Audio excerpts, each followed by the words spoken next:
Cette année, je suis professeur principal d'une classe de 6e et je me suis dit, tiens, comment va se passer la photo de classe avec la Covid? Donc, comme j'étais un peu inquiet, je me suis dit, je vais leur faire une photo de classe sans avoir besoin de les regrouper. Donc, petit montage, du travail numérique, et je me suis dit, ça serait sympa de montrer comment j'ai fait, que eux puissent le voir, leurs parents aussi, ou tous ceux qui seraient intéressés pour faire ce type de travail. Allez, générique.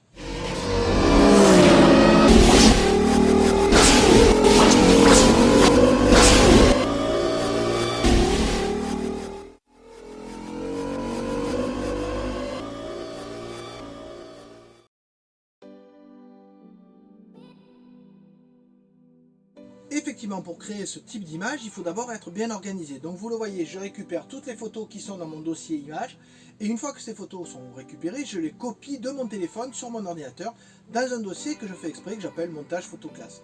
Dans ce dossier, je crée aussi d'autres sous-dossiers pour mettre les différents fonds que je vais utiliser, les différents effets spéciaux, etc. Tout sera au même endroit.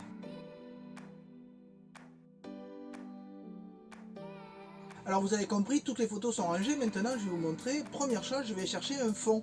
Oui, donc là vous voyez que je cherche un fond de carton, ça va me permettre de récupérer ces images sur fond vert et de mettre le même fond pour tout le monde. Alors vous allez comprendre juste après pourquoi je prends un carton.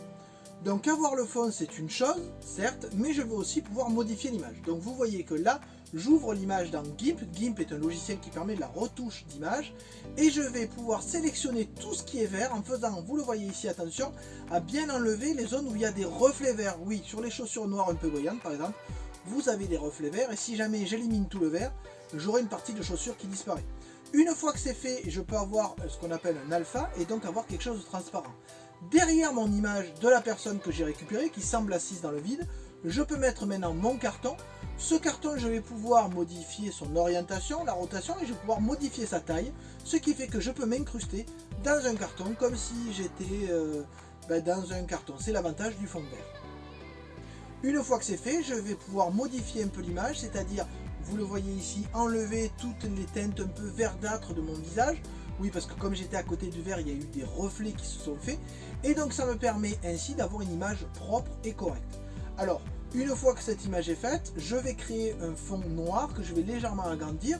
Ce fond noir va permettre, après l'application d'un flou, d'avoir une sorte d'ombre qui est derrière moi, ce qui fait que mon intégration dans le carton sera un peu plus naturelle. Oui, effectivement, si j'avais été dans un carton, il y aurait une ombre sur ce carton. Il faut donc que je pense à la mettre de façon un peu plus réaliste. Cette ombre, je la fais grâce à la zone noire. Je peux ensuite retravailler, vous le voyez ici, les zones de façon un peu plus précise pour enlever différents points verts qui peuvent apparaître, pour enlever des zones irisées qui sont au bord de l'image.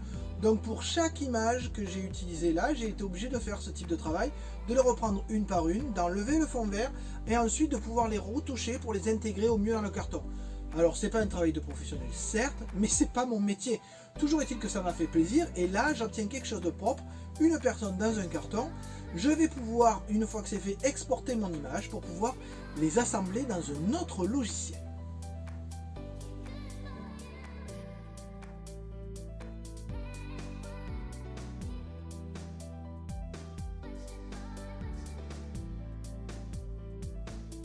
Alors les assembler dans un autre logiciel c'est sympa, mais il faut avoir une idée de ce que je veux faire. Là je vais récupérer une étagère pour pouvoir poser mes cartons, ce qui me permettra, une fois vous voyez que l'étagère est détourée, de l'importer et d'en faire un fond.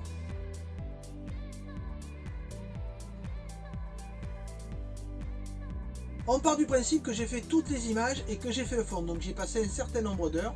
Maintenant je vais utiliser le logiciel Inkscape pour importer toutes mes images. Vous voyez que j'ai pris toutes mes images, bon évidemment je les ai anonymisées pour YouTube.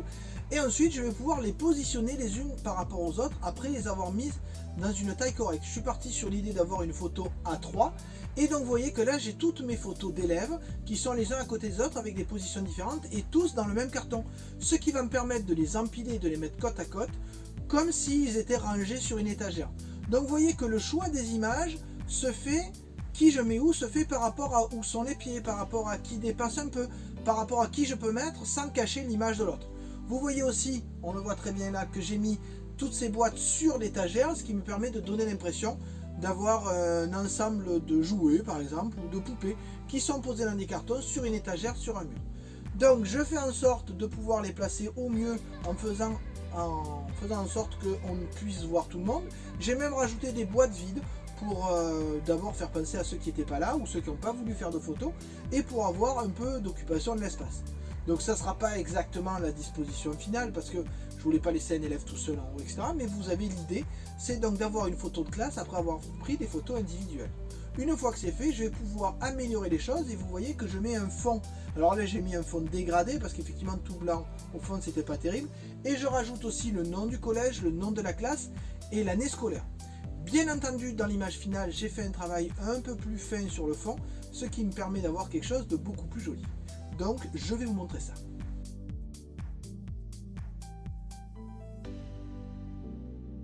Alors voilà le résultat final, vous voyez que j'ai pris comme fond le même que celui qui est derrière moi dans la vidéo et ça me permet d'avoir vraiment l'idée d'avoir des cartons qui sont posés contre une étagère dans un mur et d'avoir un super souvenir avec mes élèves. Effectivement, cette séance de photographie qui a pris à peu près 1 heure était très drôle à faire. J'espère que vous avez apprécié de voir comment j'ai travaillé. Si vous avez aimé cette vidéo, si ça vous a donné envie de faire des montages, n'hésitez pas à me le dire en commentaire. Pensez à mettre un like, à partager, ça me fera plaisir. Sur ce, je vous dis à bientôt et amusez-vous bien.